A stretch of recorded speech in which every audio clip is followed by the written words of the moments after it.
The Collins family Christmas dinner sparkled with perfection, or at least the appearance of it. Eleanor had outdone herself this year. Snow fell in picturesque flurries outside the bay windows of their Shelburne home, landing on evergreens that might have been plucked straight from a Vermont tourist brochure. Inside, pine-scented candles flickered among holly sprigs and glass ornaments arranged with military precision on the sideboard. I smoothed my napkin across my lap, feeling the weight of the heavy linen, the good napkins, brought out only for holidays and dinner parties where impressions matter more than comfort. The table gleams with polished silver that reflects distorted versions of our faces. Mom's collection of Waterford crystal catches the light, throwing rainbow prisms across the wallpaper. Dad carves the turkey with practiced efficiency, the blade slicing through with barely a sound. Perfect portions, just like everything else in this house. My sister Clara sits with perfect posture, her engagement ring catching the light every time she reaches for her water glass. The new lawyer fiancé couldn't make it emergency case preparation, but his absence hasn't stopped Mom from mentioning his Harvard credentials twice already. Morgan, pass the cranberry sauce, please. Mom's voice carries that familiar undercurrent, the one that says this simple request is actually a test of my table manners.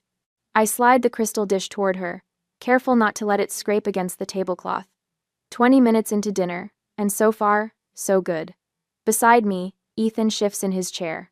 I can feel his discomfort in the subtle way. His knee bounces under the table. He's worn his best sweater, hair combed neatly, but Mom's eyes had flicked dismissively over him when we arrived. So, Mom begins, the word hanging in the air like a guillotine blade. Still chasing stories for pennies, Morgan? There it is. I take a slow sip of water, buying time. The Burlington Observer has been good to me. She delicately cuts a piece of turkey, examining it before taking a precise bite. I saw that little article you wrote about the farmer's market. Charming, I suppose. The temperature in the room seems to drop 10 degrees. Dad suddenly becomes very interested in adding more gravy to his potatoes. Actually, Ethan says, his voice warm with pride, Morgan's about to become an editor. All heads turn toward him. I hadn't planned to announce this tonight. In Portland, he continues, squeezing my hand under the table. The Maine Herald. They loved her investigative series on the opioid crisis. My mother's fork freezes halfway to her mouth. Her eyes lock with mine, a flash of something dangerous behind them. Portland? Her voice is quiet, the kind of quiet that precedes storms. You're leaving Vermont for this newspaper nonsense? It's a great opportunity, Mom. The Herald has won regional awards for... If you leave Vermont for this nonsense, she cuts me off, setting her fork down with deliberate control. Don't come back. You're dead to me. The words hang in the air, crystalline and sharp. The grandfather clock in the hallway ticks loudly in the silence. Clara's fork clatters against her plate. My father stares fixedly at his green beans. My heart pounds so hard I can feel it in my fingertips. Cold sweat breaks out along my hairline. A strange buzzing fills my ears, like television static. Eleanor, Dad murmurs, too late and too weak to matter. But Mom isn't finished. 31 years old and still playing at being a writer. When will you grow up and do something worthwhile with your life? Clara was already making partner by your age. The words aren't new. The tone isn't new. But something about this moment, the Christmas tree lights, Ethan's warm hand in mine, the opportunity waiting in Portland suddenly brings 30 years of conditional love into crystal clarity. I remember being 14, publishing my first essay in the school paper. Instead of pride, Mom had grounded me for a month for airing family business in a piece about generational differences. I remember Clara's science fair trophies displayed prominently while my journalism awards disappeared into drawers. My whole life has been a careful dance of seeking approval that never fully arrives. Every achievement measured against impossible standards, every choice questioned, every dream diminished. Morgan? Ethan's voice sounds distant. Are you okay? I'm not okay. I feel like I'm seeing my mother, really seeing her for the first time. This control has been there all along, in every dismissive comment, every comparison to Clara, every subtle manipulation. The ultimatum isn't new. It's just finally naked, stripped of pretense. My napkin feels suddenly heavy in my lap, like a physical manifestation of expectations I've carried for years. With careful deliberation, I fold it and place it beside my plate, the gesture feeling strangely significant. Then I guess that's goodbye. My voice sounds steadier than I feel. Mom's eyebrows rise slightly. Don't be dramatic, Morgan. You'll be back when you need money. Dad stares into his wine glass, saying nothing. His silence speaks volumes, the same conflict avoidance that has enabled this dynamic my entire life. Clara looks shocked, but I can already see her expression shifting, aligning with our parents as it always does. Morgan, she doesn't mean, Clara begins. She does mean it. The clarity feels almost painful. And now I have a choice between living an authentic life or having your approval. I'm choosing me. I stand up, chair legs scraping against hardwood. The turkey sits half-eaten, the perfect Christmas dinner abandoned. I walk to the coat closet, each step feeling like it carries me further from the person I was when I arrived today. The choice between authentic life and family approval has never been clearer or more terrifying. The cold air hits me like a physical shock when I open the front door. Snow continues to fall, oblivious to how my world has just shattered and reformed. I make it halfway down the porch steps before I hear footsteps behind me. Morgan, wait. Ethan closes the door softly behind him, hurrying to catch up. He drapes my scarf around my neck, his hands gentle. You don't have to decide everything tonight. In his eyes, I see something I've rarely experienced: unconditional support. Not rescue, not taking over, just standing with me in this moment. I already have, I say, watching my breath form clouds in the December air. I think I just started my real life. He helps me into my coat, brushes snowflakes from my hair. We walk toward the car together, leaving perfect Christmas lights twinkling behind us. For the first time in my life, I'm walking away from my mother's approval and towards something that feels terrifyingly like freedom. I've spent the week after Christmas sitting at my kitchen table, with my old journals spread before me like evidence at a crime scene.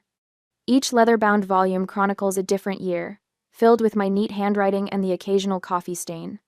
January sunlight filters through my apartment windows, casting a deceptive warmth over pages that reveal a cold truth. I can't believe I never saw it before. I tell Ethan, who sits across from me nursing his third cup of coffee. He's been patient, watching me piece together this puzzle of my past. My finger traces a journal entry from when I was 16. Look at this. I quit the debate team after Mom said my argument style was embarrassing the family. Then here. I flip forward several pages. She told everyone I dropped out because I couldn't handle the pressure. The anger that's been building in my chest all week flares again. Not the hot, impulsive kind, but something deeper and steadier. The kind that clarifies rather than clouds. She did the same thing with the school newspaper. I continue, finding another entry. Remember I told you I quit because I lost interest? That was her story. The truth was she hated that I wrote about local poverty issues instead of uplifting community stories. Ethan reaches across the table, his photographer's hands gentle as they cover mine. What about college? You mentioned something about pre-law. I pull out a journal with my college years emblazoned on the spine. That was the biggest battle. I wanted journalism. She insisted on pre-law. Said writers were perpetual children who never contributed anything of value. My throat tightens at the memory. When I switched majors anyway, she withdrew tuition support. How did you finish? Ethan asks, his brow furrowing. Dad secretly helped. He'd deposit money into my account and tell me not to mention it to Mom. I shake my head, remembering my father's furtive assistance. It was the one time he ever went against her, and even then, he made sure she never found out. The pattern emerges with painful clarity as I flip through more pages. Every major decision in my life marked by her interference. Friendships abandoned because they didn't meet Eleanor Collins' standards. Apartments rejected because the address wasn't prestigious enough. Even my brief engagement at 24, broken off after Mom's relentless criticism of my fiancé's lack of ambition as a teacher. She's always used money and approval as weapons, I say quietly. And Clara enforced it all. The perfect daughter, setting the perfect example. I close the journal, feeling the weight of revelation. This wasn't just about Christmas dinner or Portland. This was systematic, calculated control spanning decades of my life. Later, as evening settles over Burlington, I stand at my window watching snowfall. My world has shifted on its axis since Christmas. Every memory, every relationship, now viewed through this new lens of understanding. The childhood friend Mom deemed common because her father worked in a factory. The college boyfriend who mysteriously stopped calling after meeting my parents.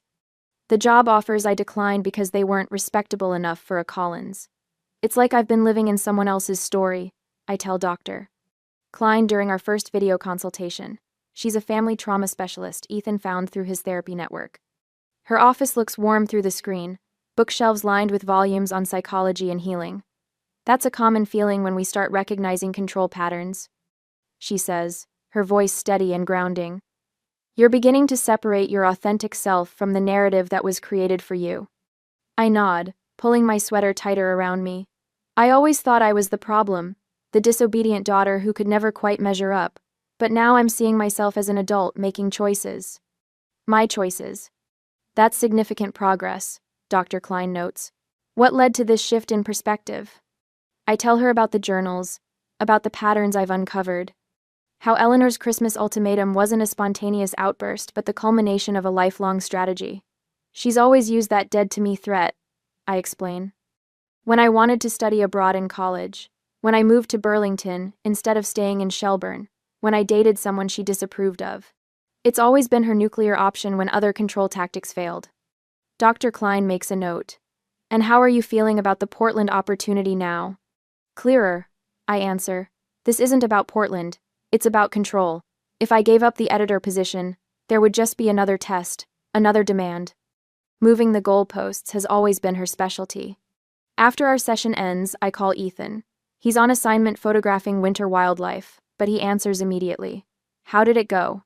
He asks over the sound of wind. Good, clarifying. I curl up on my couch, feeling strangely lighter despite the heavy topics. She helped me see things I hadn't considered. Like what? Like why Mom can't accept my independence without it threatening her whole identity. I watch the snow continue to fall outside. Her entire self-image is built on being the perfect mother who created the perfect family. My choices don't just disappoint her, they undermine her core narrative. That makes sense, Ethan says. Remember when you told me about her mother? How critical she was? I nod, even though he can't see me. Grandma Collins set impossible standards. Mom's just repeating the pattern. The realization doesn't excuse her behavior, but it helps explain the ferocity of her resistance. It's a generational thing, Ethan says. My dad did the same with his father's expectations. The difference is he recognized it and broke the cycle. His words strike a chord. That's what I need to do, break the cycle. After we hang up, I start making notes about Dr. Klein's observations. She pointed out how Eleanor's perfectionism stemmed from deep fear of judgment, something I'd never considered. How Dad's conflict avoidance enabled her control by creating a vacuum where another perspective should exist.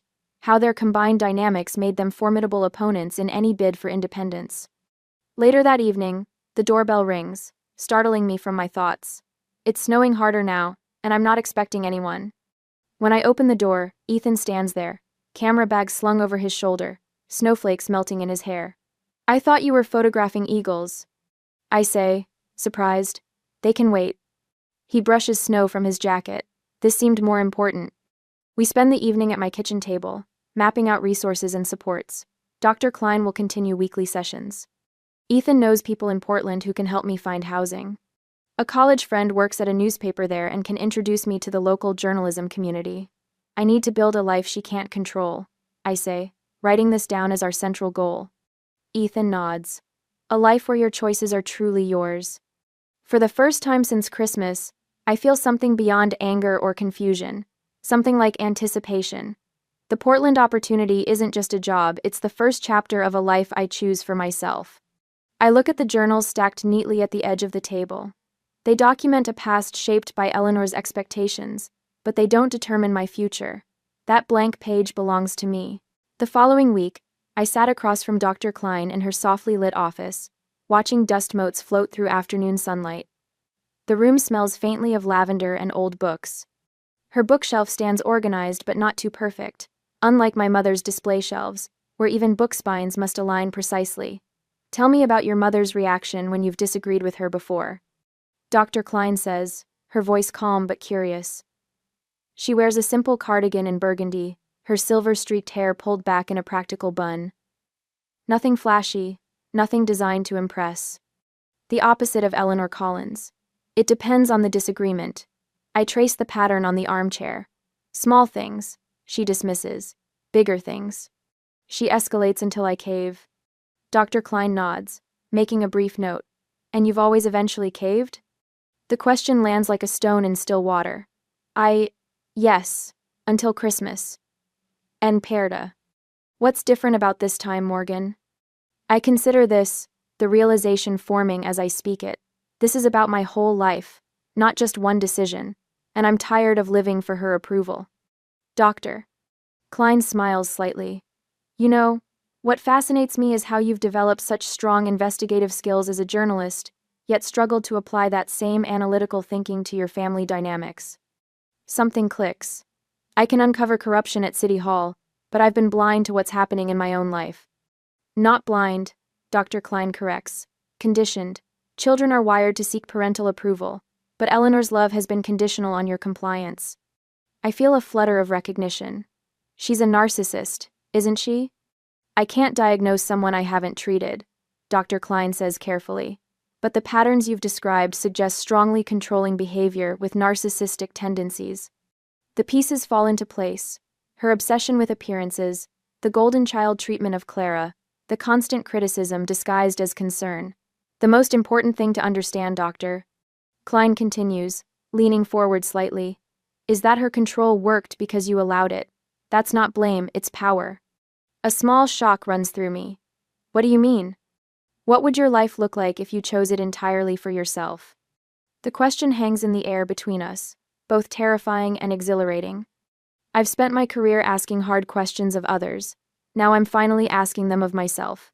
I've always had the power to walk away, haven't I? The words come out barely above a whisper. Dr. Klein nods. And now you're using it. Later that evening, I'm making dinner in my apartment when my phone lights up. Eleanor's name appears on the screen. My stomach tightens, but something else surfaces too, a strange new calm. I answer and put the phone on speaker while I continue chopping vegetables. Hello, Mother. Morgan.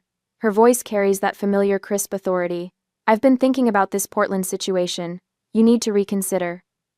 I make to do. 3 weeks ago, those words would have triggered an immediate defensive response or, more likely, capitulation. Instead, I set the knife down carefully. My career isn't up for discussion, I say evenly. A brief silence. I can almost see her blinking in surprise at my tone. Darling, be reasonable. Her voice shifts to the syrupy persuasion she uses when direct authority fails. The Observer would probably give you a small promotion if you asked. There's no need to move across state lines for some insignificant title change. I've accepted the editor position, I say, arranging the vegetables in the pan. It starts February 1st. Another pause, longer this time. When she speaks again, her voice has hardened. You're throwing away everything we've built for you. What about the family legacy? Your grandfather's collection that I've been saving for you? Your trust fund? Have you thought about what you're giving up? The old guilt rises but doesn't overwhelm me. I think about Dr. Klein's words. I've always had the power. You made your position clear at Christmas, Mother, I say. My voice remains steady despite the pounding of my heart. You said I'd be dead to you if I took this job. I'm sorry you feel that way, but my decision stands. Morgan Elizabeth Collins, you listened to me. I have listened. For 31 years. Now I'm choosing my own path. This is that boyfriend's influence, isn't it? He's always been. This is my decision. I interrupt again. Not Ethan's, not yours, mine. The silence stretches so long I wonder if she's hung up. Then I hear her sharp intake of breath. We'll discuss this when you've calmed down and come to your senses. Her voice is ice. There's nothing more to discuss. I say. Goodbye, Mother. The call ends abruptly. She hung up first. I set the phone down and realize my hands are shaking. But it's not fear. It's exhilaration. When Ethan arrives an hour later, he notices immediately. Something's different, he says, studying my face as he shrugs off his coat. Eleanor called, I say, setting plates on the table. She demanded I reconsider Portland. His eyebrows lift. And I stood my ground. The smile spreads across my face slowly, like sunrise. She hung up on me. He crosses the room and pulls me into a gentle hug. When he steps back, his eyes shine with quiet pride. That's huge. Dr. Klein said something today that changed everything, I tell him. She helped me see that Eleanor only had power because I gave it to her. What does it feel like? Ethan asks, reaching for the wine glasses. Terrifying, I admit, but also like I can finally breathe. We settle at my small dining table with plates of pasta and glasses of red wine. For the first time since Christmas, I feel a genuine smile form, not the polite mask I've perfected for family gatherings, but something real and unguarded. Let's celebrate, Ethan says, raising his glass. To standing your ground. To choosing my own path, I add, clinking my glass against his. After dinner, we curl up on the couch. Ethan pulls a small velvet pouch from his pocket and places it in my palm. I've been waiting for the right moment, he says. Inside is a ring, not a diamond solitaire like Clara's, but a vintage piece with an unusual green stone surrounded by tiny pearls. It's prehnite, Ethan explains. It's supposed to help let go of what no longer serves you. I slip it onto my finger, admiring how the light catches the stone. Not a status symbol, but a talisman of transformation. It tells your story, Ethan says softly, not hers. I rest my head against his shoulder, watching the green stone catch the lamplight. The question surfaces unbidden. Can I really build a life completely free of her influence? The voice of doubt sounds suspiciously like Eleanor's, but for the first time, it doesn't drown out my own. Tomorrow I'll call Dr. Klein to schedule another session. Tonight, I'm savoring this small victory, not just standing up to my mother, but standing up for myself. I mark the calendar with a red X. 10 days until Portland. 2 weeks to dismantle a life without setting off alarms. My apartment looks like an archaeological dig, distinct layers of my existence sorted into categories. Take, leave, donate, trash. The coffee table has become command central, covered with checklists and a notebook I've labeled Independence Protocol. The name makes me smile despite everything. It sounds like something from a spy novel, rather than the methodical dismantling of my mother's influence. 10 days, I whisper to no one. The reality settles in my stomach like cold stone. After the high of standing up to my mother during our phone confrontation, I've deliberately pulled back emotionally. That small victory was satisfying but dangerous. It would be easy to mistake a battle for the war. Dr. Klein warned me about this. Celebration is fine, she'd said, but your mother has spent decades perfecting her techniques. Don't underestimate what's ahead. I open my contact list and begin the careful inventory of relationships. Each name requires evaluation. Who stays connected to me? Who stays connected to Eleanor? Cousin Sarah, we exchange Christmas cards, but nothing more. She can remain. Uncle Thomas, Mom's brother, reports everything back to her. Limited contact only. My old high school friend Veronica is still close with my mother through the garden club. Potential risk. The process is exhausting. Each decision feels like cutting a thread in a complex tapestry. Too many at once and everything unravels. Too few and I remain entangled. My phone rings. Ethan. Just checking in, he says. How's Operation Escape Plan going? I've got 3 piles. Eleanor approved, Eleanor tolerated, and Eleanor would burn if she could. I survey my bedroom. Guess which pile is biggest? Please tell me you're keeping the leather jacket she called commune reject chic. It's already packed.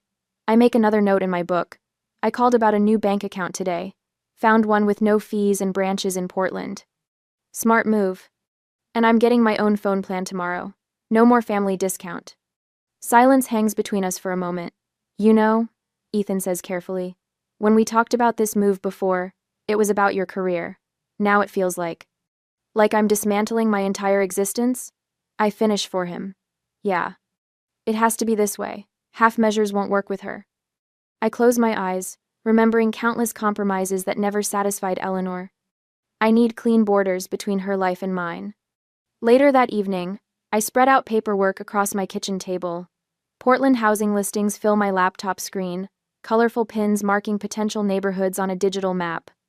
I've created spreadsheets comparing costs, amenities, and proximity to the Herald's office. Another tab holds research on main healthcare providers who accept my insurance. My phone calendar now has color-coded reminders. Update mailing address, transfer prescriptions, schedule utility connections. I've even created a separate email account Eleanor doesn't know about for all Portland correspondence. Dr. Klein's voice echoes from our last session. This isn't just about physical distance, Morgan. You're creating psychological infrastructure that can withstand pressure. She'd helped me develop specific responses for the inevitable emotional manipulation attempts. We'd role-played scenarios until my answers became reflexive, rather than reactive. I email my new boss at the Herald, confirming my start date, and asking about orientation details. Another foundation stone in place. Another connection that exists independently of my family's knowledge or approval. Ethan and I have mapped out our own transition plan. He'll stay in Vermont to finish his current photography contract, then join me in Portland once I'm settled. The final week before Portland stretches before me like a tightrope, every step calculated, every decision weighed. My apartment living room has transformed into command central, with neatly labeled boxes stacked against the wall. The lease for my new Portland apartment sits on the coffee table, signed and dated, a tangible promise of what's coming.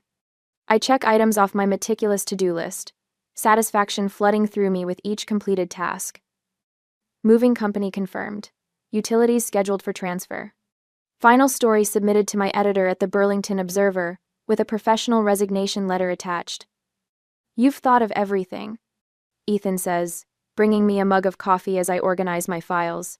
His presence grounds me, a reminder that I'm not dismantling my life alone, not leaving anything to chance. I reply, sorting through medical records to establish with new providers in Portland. Not this time. The morning light catches the folder labeled Dr. Klein, notes, sitting prominently on my desk. Yesterday's final in-person session had been bittersweet, though we'd established a schedule for virtual appointments during my transition.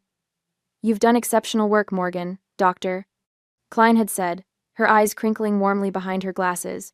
"Remember what we discussed about setting boundaries without building walls. My new bank accounts and insurance policies represent more than just practical arrangements. They're declarations of independence. Mom can't freeze accounts she doesn't control. Dad can't play mediator through financial assistance. The separate phone plan means no more checking my call logs or questioning my minutes." I run my finger along the edge of my new credit card, my name embossed in raised letters. Morgan Collins, standing on her own. Ethan watches me from the doorway, leaning against the frame. "You okay?" "You've been staring at that card for a full minute." "Just thinking about how different everything will be." I tuck the card into my wallet. A month ago, I couldn't have imagined making these decisions without second-guessing myself. The knock at my door comes just after 6 that evening, 3 sharp raps that send my heart racing. Through the peephole, my father's familiar figure stands in the hallway, hands thrust deep in his jacket pockets. My first instinct is not to answer, to pretend I'm not home. But that's the old Morgan, the one who avoided confrontation at all costs. I take a deep breath and open the door. "Dad." The word hangs between us, neither welcome nor rejection. "Morgan." He shuffles his feet, looking past me into the apartment. "May I come in?" I step aside, noticing how he takes in the boxes, the dismantled bookshelves, the clear evidence of my departure. His face falls slightly. "So, you're really going through with it?" he says, standing awkwardly in the center of my living room. The moving truck comes Monday. I don't offer him a seat. Don't offer tea or coffee. The ball is in his court. He rubs the back of his neck, a gesture I've seen 1,000 times when he's uncomfortable. "Your mother didn't mean what she said. She's waiting for you to apologize." The words land like stones in still water, rippling outward. Of course. No recognition of what she did, just the expectation that I'll fold as I always have. "I'm not apologizing for accepting a promotion, Dad." My voice remains steady, though my pulse quickens. "This isn't about Portland. It's about control." "She's upset. You know how she gets." He sighs, looking older than I remember. "She's been telling everyone you had some kind of mental breakdown. That the job offer isn't real." Cold washes through me. "She's what?" "Called your aunt, Sarah, your cousins. Even mentioned something to Pastor Miller after church. He won't meet my eyes. Says you're making rash decisions because you're unstable." My mind races ahead, cataloging connections, professional contacts, people whose opinions matter. The story she's crafting would follow me, undermine me.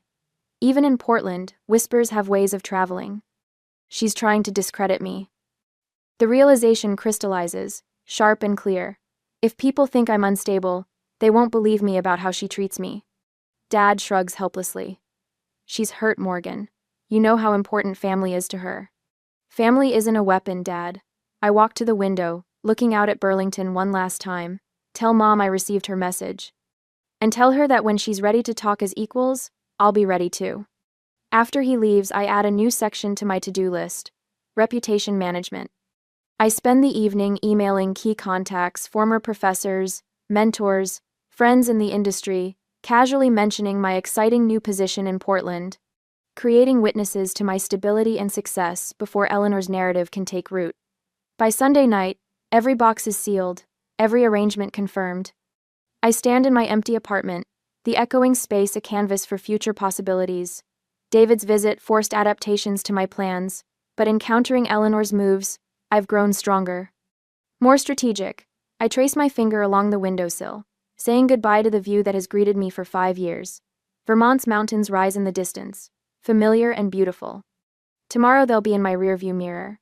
My phone buzzes with a text from Ethan. All packed? Need anything? All set, I type back. See you at 7.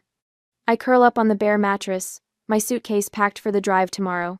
In the stillness, I feel something unfamiliar taking root, not fear, not anxiety, but a quiet confidence. Eleanor thought her ultimatum would break me.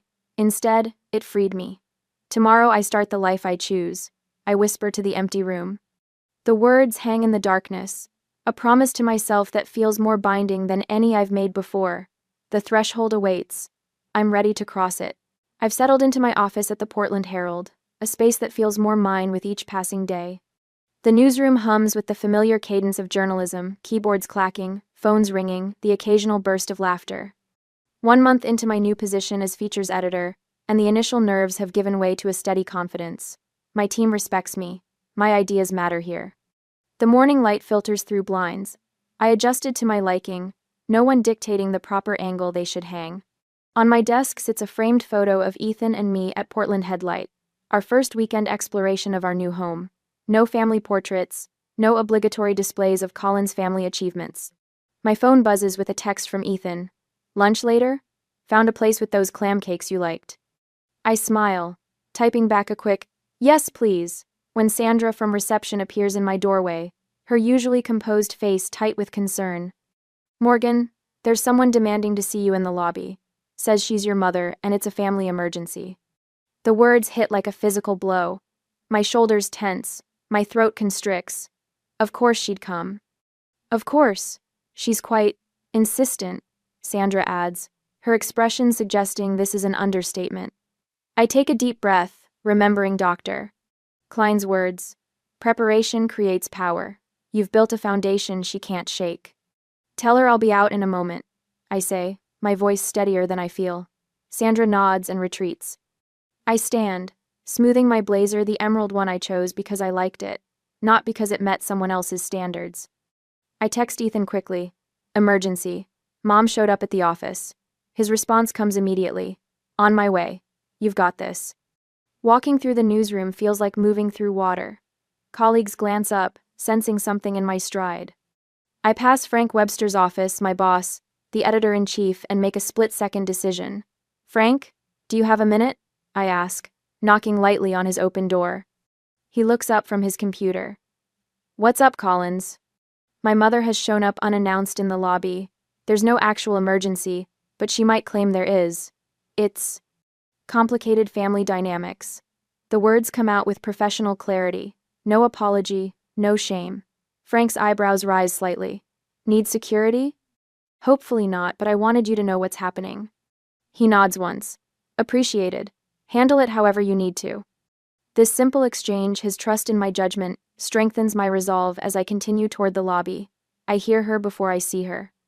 Eleanor Collins's voice carries with practiced authority, the kind that expects immediate compliance. I need to speak with my daughter immediately. She's not well. Eleanor Collins's. When I push through the glass doors into the lobby, the scene unfolds exactly as I feared. My mother stands at the reception desk in her camel haircoat, pearl earrings catching the light. Her Burberry scarf lies perfectly draped across her shoulders. She's dressed for battle in her finest armor. Morgan! She turns, face shifting instantly to a mask of maternal concern.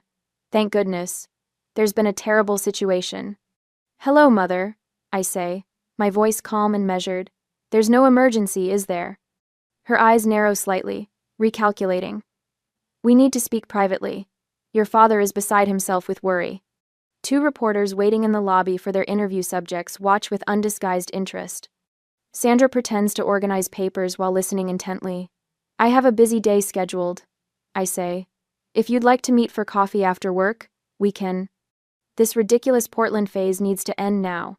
She cuts me off, dropping the emergency pretense entirely. Her voice rises. You've made your point. You've worried your father sick. Clara says you barely return her calls. I can see the security guard shifting his position, moving closer. My professional reputation, everything I've built in this past month, hangs in the balance of how I handle the next few minutes. Mother, this isn't the place for this conversation. I keep my tone measured, professional, though my heart hammers against my ribs. Look at you playing editor. She scoffs, gesturing at my office attire. Morgan, you're having some kind of breakdown. First that photographer boyfriend, then abandoning your family. Mrs. Collins, the security guard interrupts. I'm going to have to ask you to lower your voice or take this outside. She turns on him with the full force of her indignation. Do you know who I am? My daughter is clearly unstable. She walked out on Christmas dinner, left her family behind. Mother. My voice cuts through hers, sharper than I intended. I take a breath, recalibrating. I'm not having a breakdown.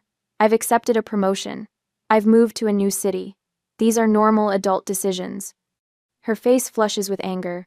There's nothing normal about turning your back on your family, on everything we've given you. I can see Frank watching through the glass doors now, ready to intervene if needed. Two more colleagues have appeared, drawn by the commotion. All my careful planning for professional boundaries collides with Eleanor's desperate attempt to regain control. Mrs. Collins, the security guard says firmly, I need you to step outside now. This is ridiculous. Morgan, get your things. We're going home. The moment stretches between us, her certainty that I'll cave, as I always have before. But something has changed. All the preparation of the past months clicks into place like tumblers in a lock. I am home, I say quietly. This is where I work. These are my colleagues. You can't come here and disrupt that. You ungrateful, she begins, but stops as the security guard takes a step forward. Miss Collins, should I escort your mother out? He asks me. The realization that he's asking me what to do, not deferring to my mother's authority, shifts something fundamental between us. I see the shock register on Eleanor's face. Yes, please, I say, my voice steady. My mother was just leaving. Morgan! Her voice rises again, but the security guard moves between us. Ma'am, let's step outside. As he guides her toward the door, she calls back, This isn't over, Morgan. Your father and I won't stand for this behavior. The glass doors close behind them.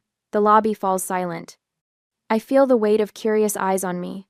Well, says Frank, who has emerged from the newsroom, that was quite the morning drama. A nervous laugh bubbles up from somewhere deep inside me. I'm so sorry about that. Don't be, he says.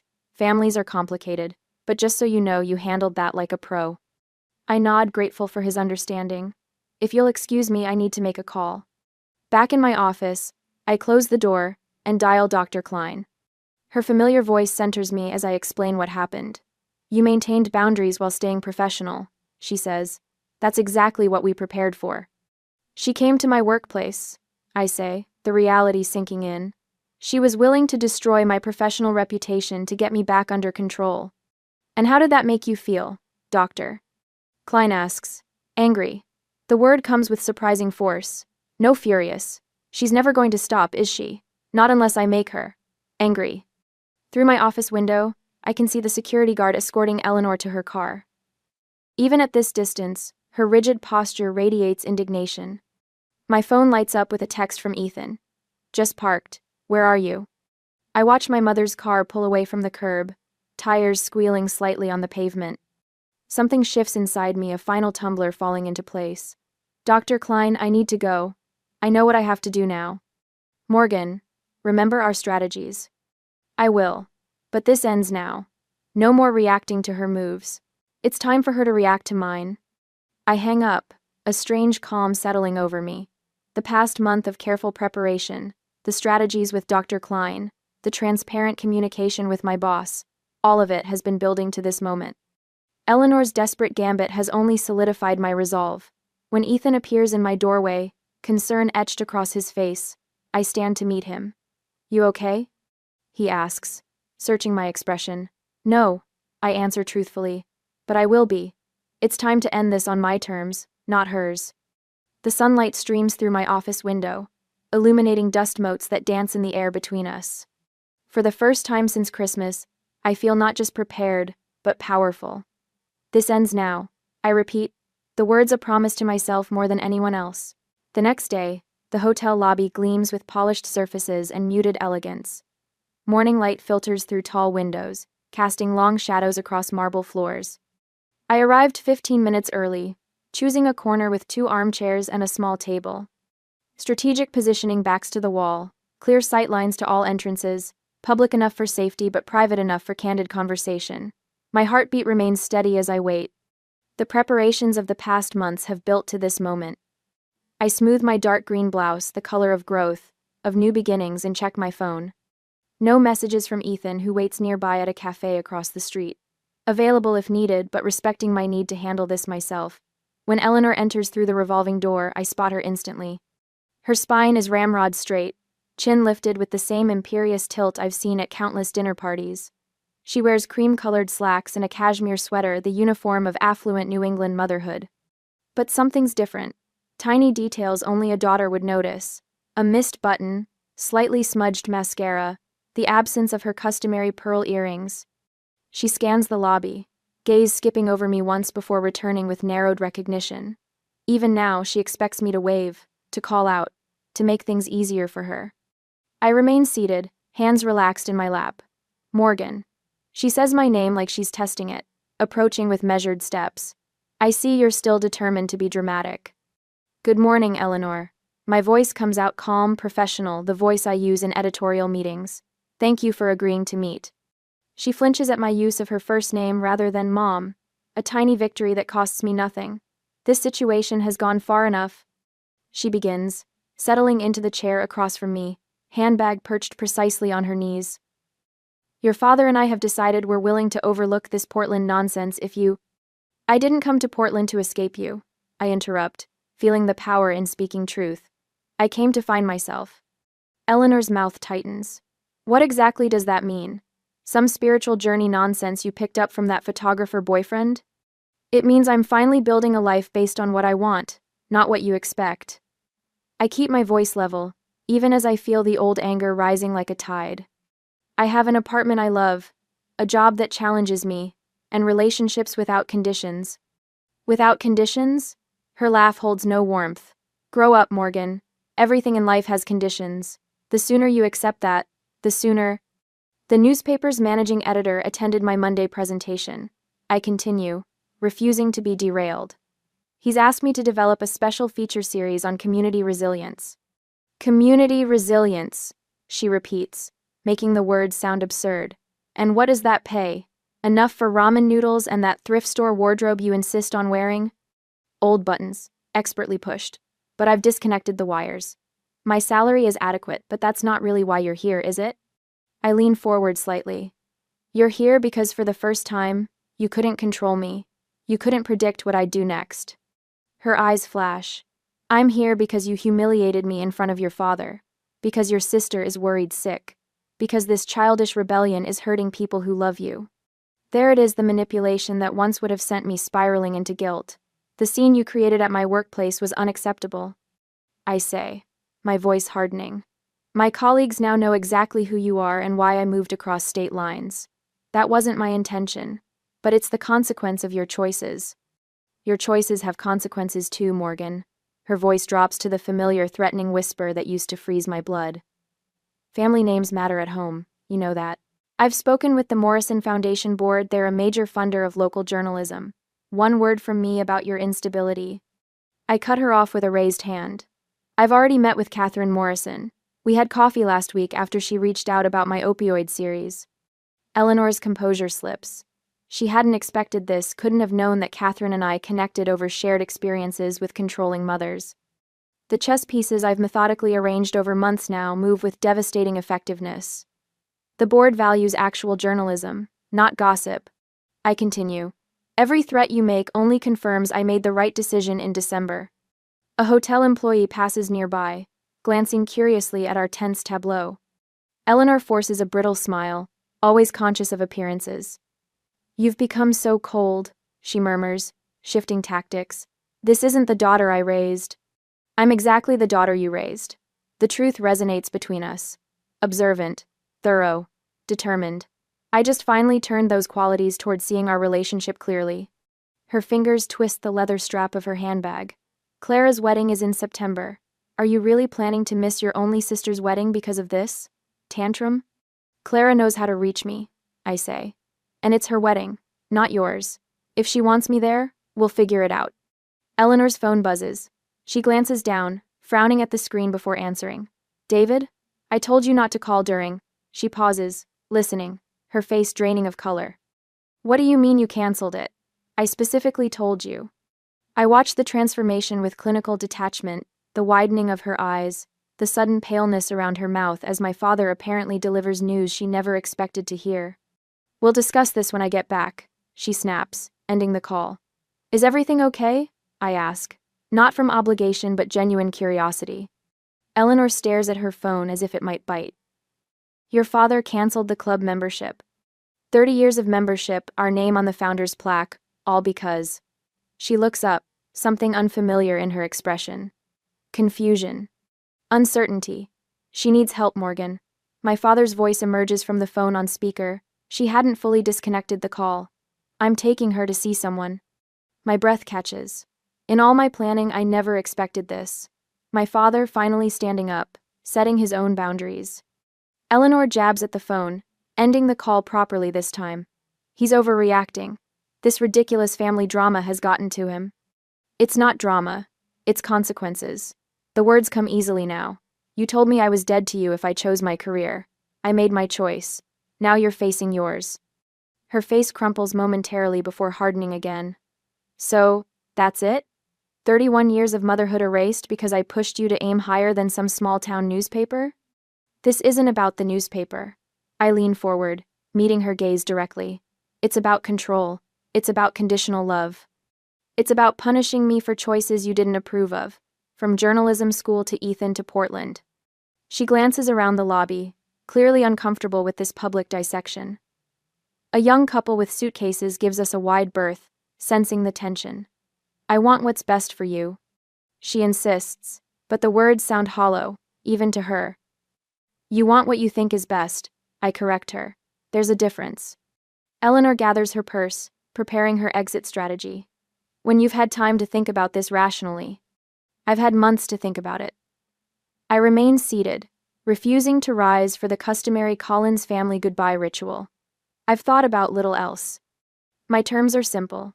I'll consider contact when you're ready for a relationship between equals. No manipulation, no ultimatums, no controlling my career or relationship choices. And if I don't agree to these terms, the word tastes bitter in her mouth. Then nothing changes. I continue building my life in Portland. You continue in Vermont. We acknowledge that a relationship isn't possible right now.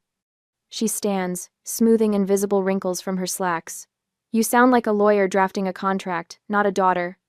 I sound like an adult setting boundaries. I correct her. When you're ready for a relationship between adults, I'll be here. Eleanor opens her mouth, then closes it. For perhaps the first time in my life, my mother has no prepared response, no counterattack. The realization of her powerlessness settles over her like an unfamiliar coat. She turns without another word, walking toward the revolving doors with measured steps. Her shoulders, usually perfectly squared, curve slightly inward. Not defeat. Eleanor Collins doesn't admit defeat, but perhaps the first recognition that victory is no longer possible. I remain seated, watching her disappear through the glass doors. The weight that's pressed against my chest since Christmas lifts completely. Not because I've won, but because I've finally stopped playing a game with rules designed to ensure I lose. My phone buzzes with a text from Ethan. Everything okay? I type back, better than okay. It's over. I'm free. And for the first time since I can remember, those words feel absolutely true. I stand at the window of my Portland apartment, watching seagulls circle over the harbor. It's been 3 days since the confrontation with my mother in the hotel lobby, and I'm still processing what happened. The weight I've carried for years has lifted, replaced by an unfamiliar lightness that makes me feel almost buoyant. Doctor. Klein's face fills my laptop screen during our virtual session. How are you feeling about everything that happened? Like I'm finally breathing properly, I say, touching the windowsill. I didn't just stand up to her. I stood up for myself. That's an important distinction. Her voice carries the steady warmth that's anchored me through this transformation. Yesterday I changed the headline on a feature piece without second-guessing myself for an hour first. I laugh at how small yet significant this feels. And last night Ethan and I picked a restaurant without me worrying about what Mom would think of the decor. Those everyday moments are where real freedom lives, Doctor. Klein says. The editor-in-chief actually complimented my decisiveness on the city council corruption piece. Pride swells in my chest, untainted by the voice in my head that always whispered I wasn't good enough. And I'm sleeping better. No more 3 a.m. anxiety spirals about disappointing her. So, I describe how I've stopped checking my phone constantly for missed calls from Vermont, how colors seem brighter, food tastes better. How Ethan commented that my laugh sounds different, fuller, uninhibited by the constant awareness of potential criticism. You're experiencing life without anticipatory anxiety, Doctor. Klein observes. This is what healing looks like, Morgan. The morning light catches the edge of my coffee mug, the handmade one I bought at the farmer's market last weekend simply because I liked it, not because it matched anything or impressed anyone. What's next? She asks. Everything, I answer. And for the first time, that doesn't feel terrifying. 6 months later, I stand in the newsroom, pinning the final layout for my feature series on community revitalization to the board. The promotion to senior editor came through last month, ahead of schedule. My team gathers around, their respect evident in their attentiveness. This is excellent work, everyone, I tell them, meaning it. My voice carries a confidence that no longer feels borrowed. Later that evening, Ethan and I walk along the eastern promenade as sunset paints the water in shades of gold. His fingers intertwine with mine, the vintage emerald ring on my left hand catching the light. It tells your story, not hers, he had said when he proposed last month. Sophie invited us to her poetry reading this weekend, I say, referring to the friend I met at the Portland Writers' Circle, a connection I've cultivated without questioning whether my mother would approve. I like her, Ethan says, squeezing my hand. Your whole circle here, they're good people. They are. People who know me as I am now, not as the perpetually disappointing daughter I was cast as in Vermont. People who value my perspective without expecting me to earn my place at the table. Family is who treats you like family, I tell him, watching sailboats return to harbor. Biology's just paperwork. My apartment has transformed too. Books I genuinely want to read fill the shelves, not the prestigious titles Mom thought should be displayed. Art I love brightens the walls, not pieces chosen for their resale value or recognition factor. Even my wardrobe has evolved clothes that make me feel comfortable and confident, not just items that would pass Eleanor's inspection. I've stopped avoiding phone calls from Vermont area codes. When Clara calls, our conversations have a new honesty. She's seeing the family dynamic differently now, asking questions about her own relationship patterns. Dad has started therapy, something I never imagined possible. Small changes, but significant ones. 1 year after the Christmas ultimatum that changed everything, I unlock my mailbox to find an envelope with my mother's precise handwriting. My heart doesn't race the way it once would have. I carry it upstairs, open a window to let in the spring breeze, and carefully slice the envelope open. The letter inside is 3 pages, front and back. Eleanor's penmanship is as perfect as ever, but there's something different in the tone. I've been working with someone, she writes. A therapist. He's helping me understand patterns I never questioned. She acknowledges specific incidents, the school essay punishment, the pre-law ultimatum, the constant comparisons to Clara. Near the end, she writes words I never expected to see. You were right to walk away. I sit with the letter for days before responding with a simple note. Thank you for your letter. I'm open to a short video call after the holidays. When that call finally happens, I notice changes immediately. She sits in her home office, perfectly groomed as always, but there's less rigidity in her posture. She asks about the wedding plans, then starts to offer an opinion about flower arrangements before catching herself. I'm sorry, she says, surprising me. That's not my place. This is your day. The conversation isn't perfect. Old patterns don't dissolve overnight. But there's a tentative new framework forming, one where I don't need her approval to feel whole, and she's beginning to see me as a separate person worthy of respect. I'm proud of the work you're doing, I tell her as we prepare to end the call, meaning both her therapy and her attempt to rebuild our relationship. After we disconnect, I stand at my window again, watching Portland bustle below. The woman who trembled at a Christmas dinner table a year ago feels like a different person, someone I've both become and always been beneath the weight of expectations. My next feature series will focus on family estrangement and reconciliation. My editor position allows me to shed light on stories that might help others find their way. Ethan and I are planning a honeymoon to places neither of us has seen. Life stretches before me, unscripted and mine to shape. When someone tells you you're dead to them for choosing yourself, sometimes that's the moment you finally start living.